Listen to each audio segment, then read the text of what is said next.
Hello, this is Will Harling, Director of the Mid Klamath Watershed Council, and I'm thankful for the opportunity from UC A&R Co-op Extension to share some of my experiences prescribed burning in mixed conifer tanoak forests. You can see the title, Some of What You Need to Know to Implement a Successful Burn. The ranges of Douglas fir and tanoak overlap in a relatively narrow band along the coast of Northern California, grading into the western Klamath Mountains, with a few isolated patches on the western slope of the northern Sierras. Douglas fir tanoak forests occurred historically primarily on northerly exposures and in canyon bottoms.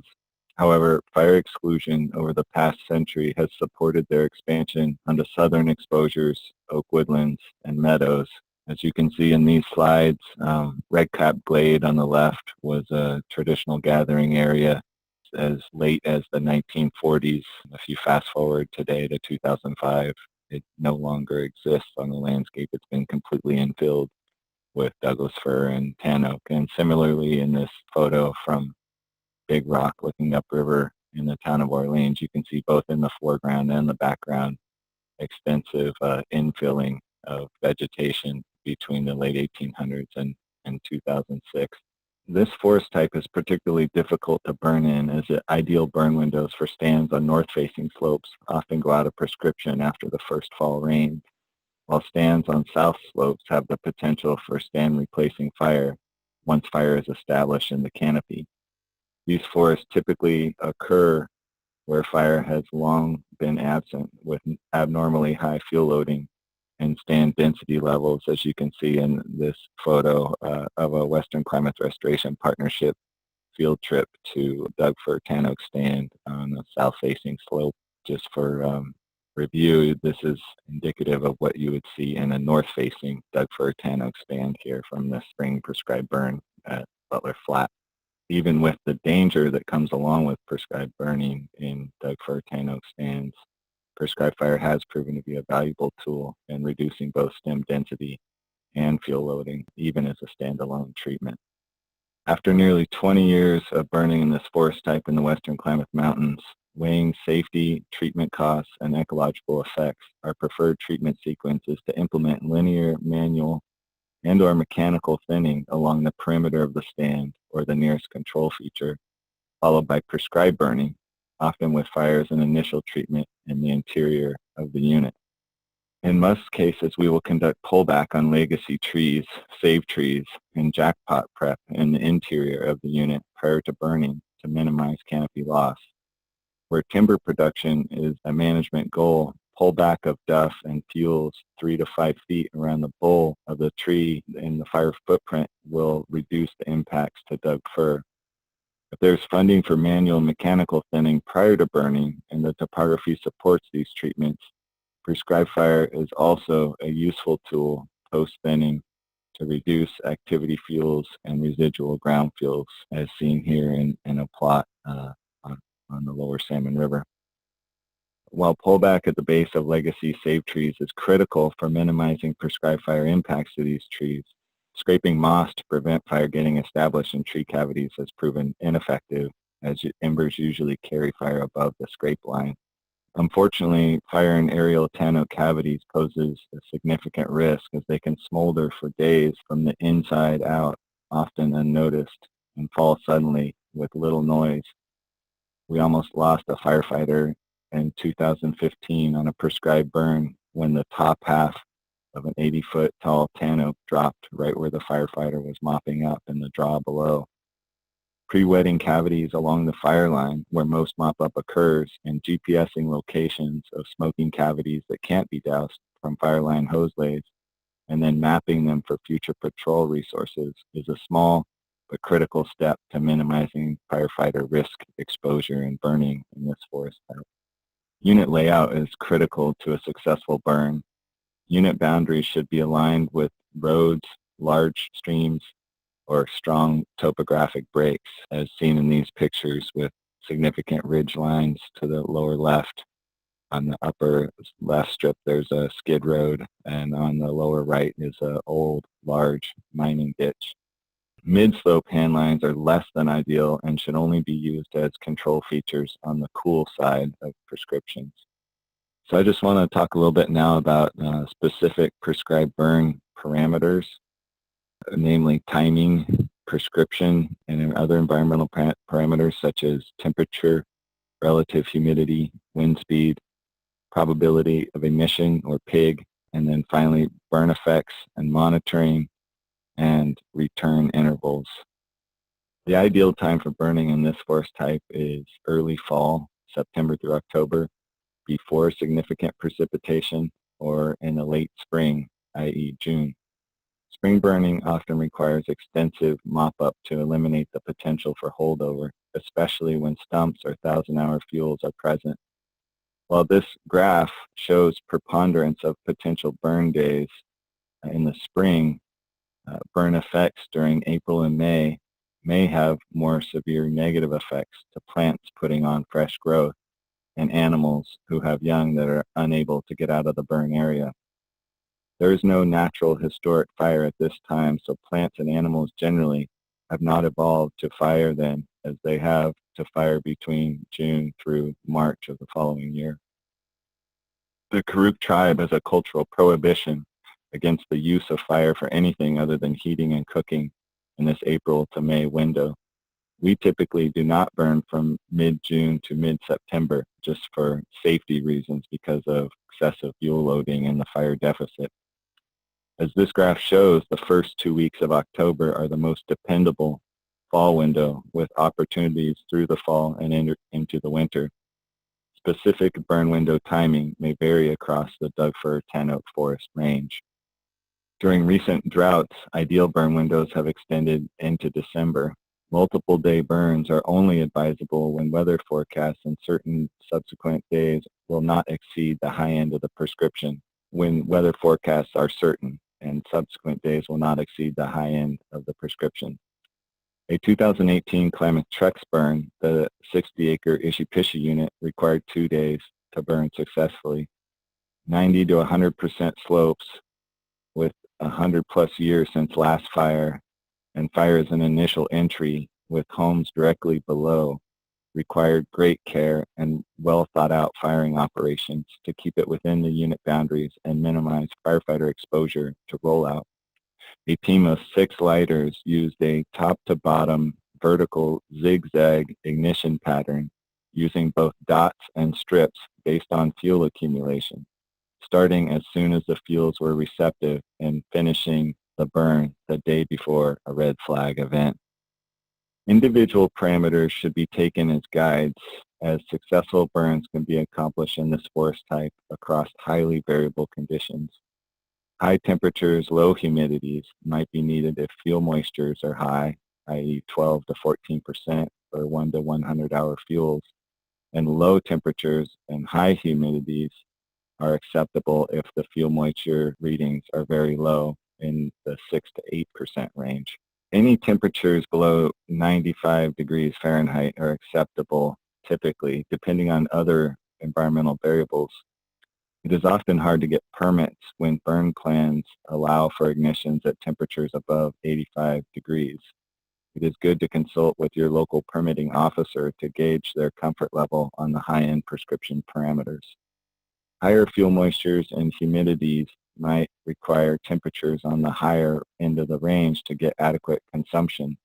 However, they may also cause rapid drying and more severe fire effects than intended. I learned a hard lesson on this photo here on the right where there's 2 large legacy firs that are engaged. This was a unit we had unsuccessfully burned because it was too wet the previous 2 years, and thought we had a good window. However, because of the several years of drought, these trees ended up falling over in the next winter.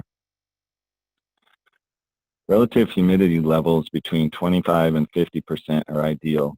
North-facing sites can be burned successfully with RH as low as 20%, and south-facing sites may be burned with RH as high as 70% if fuels are dry enough. Potential for spot fires increases greatly below 20% RH. Ignition patterns and timing can be used to achieve burn objectives across the range of humidities. This prescribed burn on the switchback unit in Orleans during the 2016 Klamath Treks was lit as a head fire to get consumption, as RH levels and fuel moistures were high from a rain event 3 days prior. Wind speed. Any eye-level wind speed below 5 miles per hour is ideal.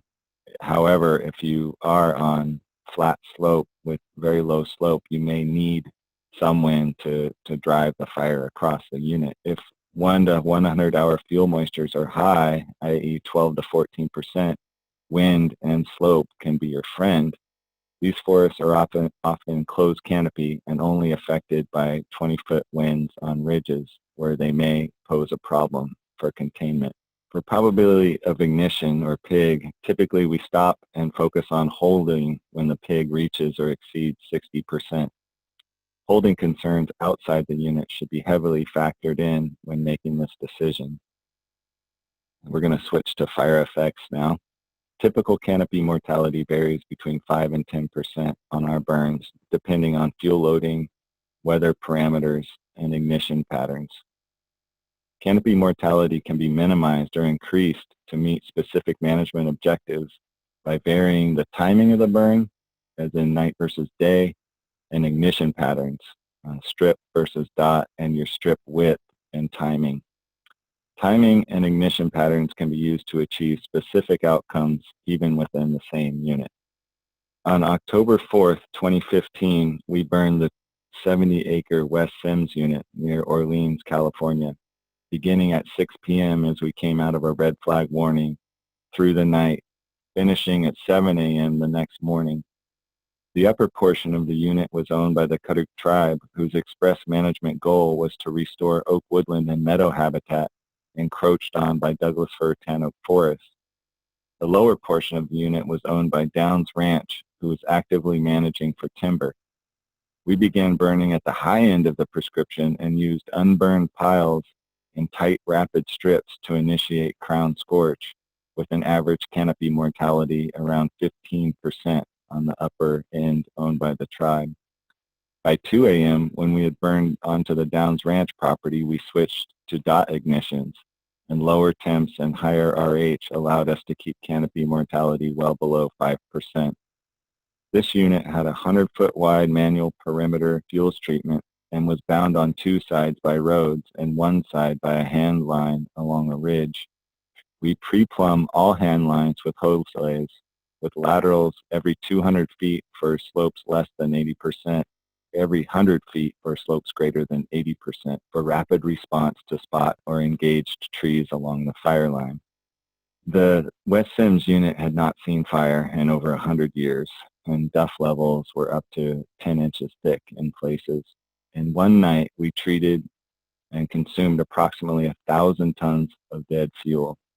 We are planning a maintenance burn in 2020 to remove the dead standing fuel and expect to have restored meadow and oak woodland habitats within this predominant Doug fir tanoak forest by the 3rd entry in 2027. Typical return intervals vary from 3 to 15 years. However, we have had success burning stands on the cool end of a prescription year 1, targeting jackpot fuels, then returning year 2 in the hot end of the prescription to consume ground fuels that were not receptive in year 1, which is what we did here on this Pond Ambush Canyon prescribed burn unit that we burnt jackpot fuels in 2016, which was instrumental in us being able to hold the fire line when we burned in a dryer window in 2017. Cultural fire effect.